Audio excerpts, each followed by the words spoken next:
안녕하십니까, 배한장사입니다. 오늘은 위장 쪽에 관련된 내용을 좀 말씀드려 보려고 합니다. 아무래도 이제 여름철은 그 위장 질환이 좀 자주 생길 수 있는 계절인데, 과식이라든지 뭐 과음을 자주 하기도 하고 늦은 시간까지 또 음식을 많이 먹기도 하고요. 그리고 생냉한 음식들을 좀 많이 즐겨 먹을 수밖에 없죠. 날씨가 더우니까 아무래도 이제 차가운 것들을 많이 먹을 수밖에 없어요. 그런데다가 날씨가 굉장히 습하기 때문에 이 습한 날씨도 위장관에는 굉장히 무리가 좀 되는 경우가 많습니다. 특히나 그 복통과 설사 이러한 경우도 많지만 약간 더부룩한 느낌이 굉장히 지속적으로 나타나서 힘들어하는 경우들도 생각보다 많거든요. 그래서 이러한 경우에 보통 이제 어떤 약을 쓰는 게 좋은지 이러한 부분들을 오늘 우리 시청자 여러분들과 함께 얘기를 한번 나눠보려고 합니다. 보통 이제 더부룩한 팽만감 이런 거를 이제 소화불량이라든지 이렇게 보통 표현을 하게 되는데, 병원에 가서 이제 얘기를 하면은 뭐 이제 위장운동 조절제 등이 이제 처방이 일반적으로 많이 나오게 되겠죠. 그리고 이제 그 외에 더부룩한 게 잘 가라앉지 않으면 뭐 그 가스가 차는 거다 이렇게 보통 얘기를 해서 가스 제거제들이 처방이 나오기도 하고, 뭐 프로바이오틱스들이 처방이 나오기도 하죠. 뭐 이러한 다양한 그 처방들이 나올 수 있는데, 생각보다 그렇게 완화되는 게 쉽지 않은 것 같아요. 이 생각보다 완화가 좀 잘 안 돼서 고생들을 좀 많이 하시는 것 같습니다. 이러한 부분에 있었을 때 현대의학적인 접근보다는 이 기능적인 부분에서는 한방적인 접근이 도움이 많이 될 수 있거든요. 특히 그 약국에서 활용할 수 있는 이 한약제제 등을 이용해서 접근하다 보면 훨씬 더 좀 좋은 효과들을 볼 때가 많이 있어서, 우리가 셀프 메디케이션을 한다 할 때 이 한약제제를 이용하는 것이 굉장히 많이 도움이 될 수 있습니다. 그런데 만약에 이제 이 제제들을 사용하려고 하면 가장 기본적으로 알아야 되는 몇 가지 부분들이 있어요. 그 현대의학적인 개념하고 약간 개념이 좀 다르기 때문에 이러한 부분들을 좀 먼저 이해를 하고, 그리고 각 그 상황에 따라 쓰는 그 처방들을 또는 약들을 이제 이해한다면은 조금 더 손쉽게 우리가 이러한 불편한 증상들을 가라앉힐 수 있을 거라 말씀드릴 수 있겠습니다.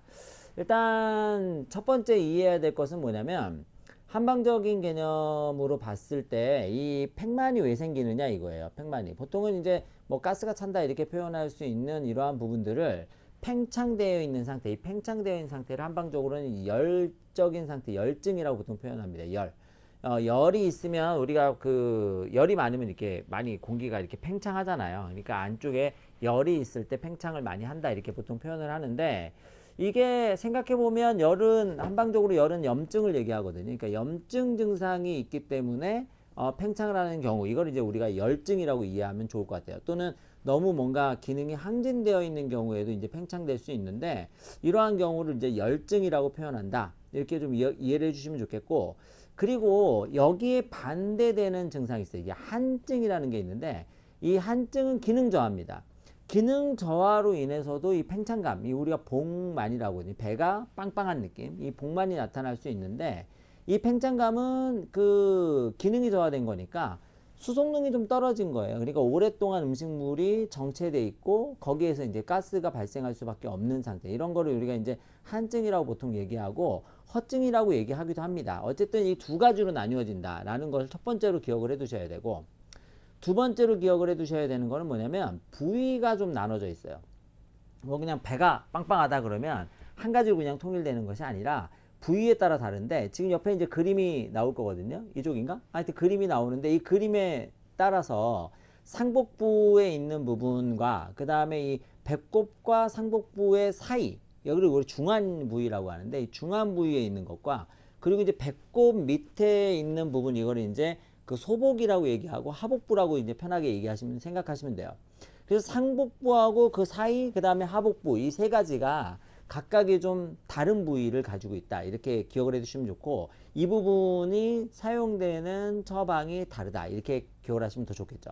그래서 이 상복부는 주로 이제 현대해부학적인 개념으로 봤을 때 어디 부위냐면, 상복부는 주로 식도하부나 위장을 얘기합니다. 그러니까 식도하부와 위장에 뭔가 문제가 생겼을 때도 뭔가 팽만감이, 더부룩한 느낌이 나타날 수 있다는 거예요. 그러니까 상복부가 더부룩할 때 느낌이 좀 다르다는 거. 그리고 이제 중안 부위는 우리가 배를 보통 얘기해요. 그러니까 배가 더부룩하다면 흔히 여기 부위인데 이 부위는 그 위장의 약간 하부 부위, 하부 위장과 그리고 뭐 소장, 12장을 포함한 소장 부위, 그리고 이 횡행결장이라 그래서 대장의 일부 부위를 포함합니다. 그래서 이 부위에 팽창감이 나타나는 느낌도 다른 거고요. 그리고 이제 하복부는 주로 이제 소장에서 대장으로 넘어가는 회맹부 부위가 있고, 그리고 양쪽 끝으로 상행결장과 하행결장, 직장이 이어져 있는 부분이니까 이 부분에서 나타나는 것, 이렇게 세 가지로 나뉘어진다는 거예요. 그러니까 이 세 가지의 아까 앞서 봤던 두 가지의 그 팩터, 한열과 한열의 팩터, 그리고 이 부위의 팩터에 따라서 우리가 다른 처방들을 사용해야 된다는 거예요. 그래서 일단은 상복부는 우리가 식도와 위장 부위라 했으니까 여기에 열증이다. 그러면 더부룩하고 답답한 느낌이 나타난단 말이에요. 이러한 더부룩하고 답답한 느낌이 나타날 때는 주로 이제 위장 또는 식도 부위 염증이 생긴 상태다. 이렇게 표현할 수 있으니까 이럴 때는 염증을 완화시켜주는, 즉 열을 가라앉혀주는 약재가 들어있는 처방들을 많이 씁니다. 대표적으로 황련이라든지 황금이 들어있는 처방들을 써요. 그래서 이러한 처방들이 들어있는 제제와 함께 뭐 위산을 좀 차단하는 제산제 등을 쓴다든가 이런 이제 방법을 쓰게 되면 이 더부룩함이 가라앉는 그런 느낌이 나타날 수 있다는 거죠. 이 부위에서 이제 한증 기능 저하로 인해서 나타나는 이러한 경우에는 이 황련이라든지 황금을 사용하는 것이 아니라 기능을 촉진시켜주는 약물들을 써야 됩니다. 대표적으로 이제 인삼, 감초 이러한 것들을 사용하게 되고, 거기에 뭐 건강을 쓴다거나 또는 뭐 바나 같은 걸 사용하기도 해요. 이 뒤에 이제 처방에 대해서, 약에 대해서는 이 다음 시간에 제가 좀 자세하게 말씀드리도록 하겠습니다.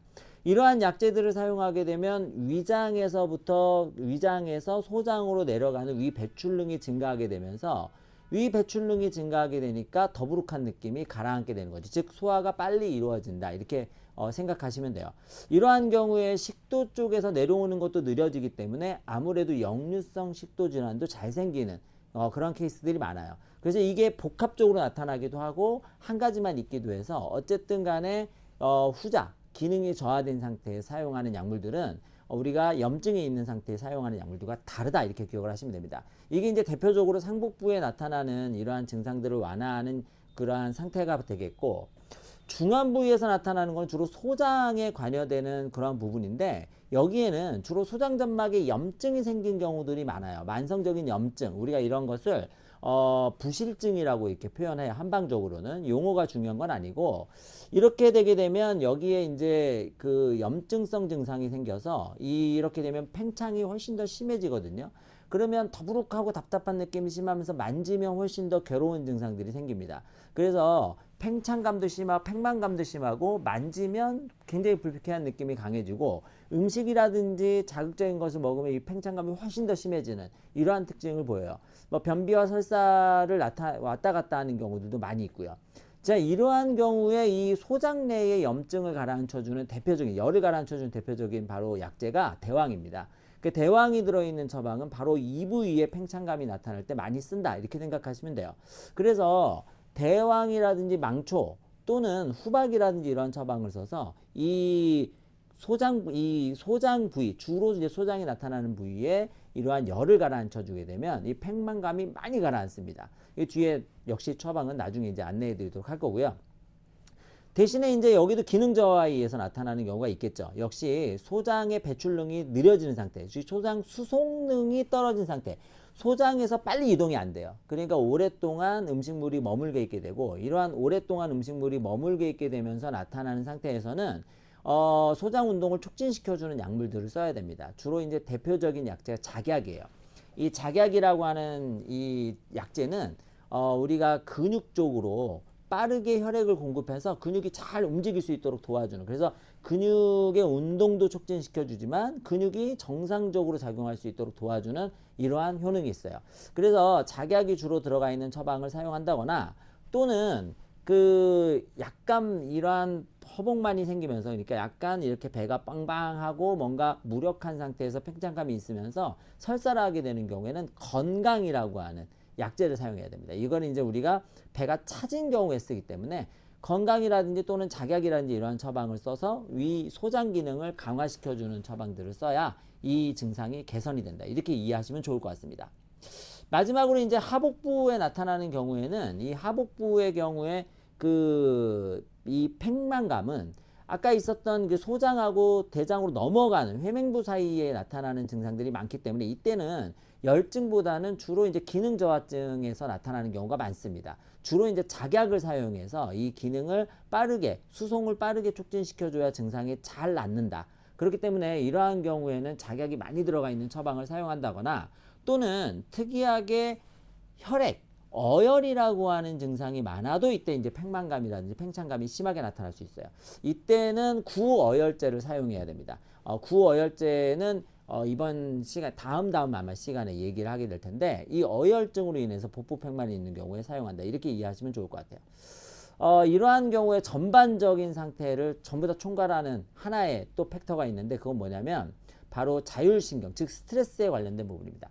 이 스트레스에 관련된 부분에 사용하는 처방이 바로 이제 이 시오가 들어가 있는 시오제를 써야 되는데 이 시오제를 사용하게 되게 되면 자율신경 실조에서 나타난 여러 가지 위장관 증상을 개선하는 데 매우 효과가 좋거든요. 그래서 이러한 각각의 상황에 여기 자율신경에 관련된 또는 스트레스에 관련된 부분까지 우리가 고려한다면 이 위장관에 나타나는 여러 가지 증상을 개선하는데 매우 효과적으로 사용할 수 있을 것 같습니다. 자, 이번 시간에 좀 얘기가 좀 길어지긴 했는데요. 첫 시간으로 위장관이 더부룩하고 답답한 느낌이 있을 때 우리가 효과적으로 대처할 수 있는 이러한 방법들을 알아보기 위해서 전반적인 내용을 총괄해서 알아봤고요. 다음 시간에는 상복부에 나타나는 이 답답한 느낌을 개선하는 이러한 실제 약제 처방들을 알아보면서 증상을 빠르게 개선할 수 있는 방법을 알아보도록 하겠습니다. 다음 시간에 더 좋은 내용으로 만나 뵙도록 하겠습니다. 감사합니다.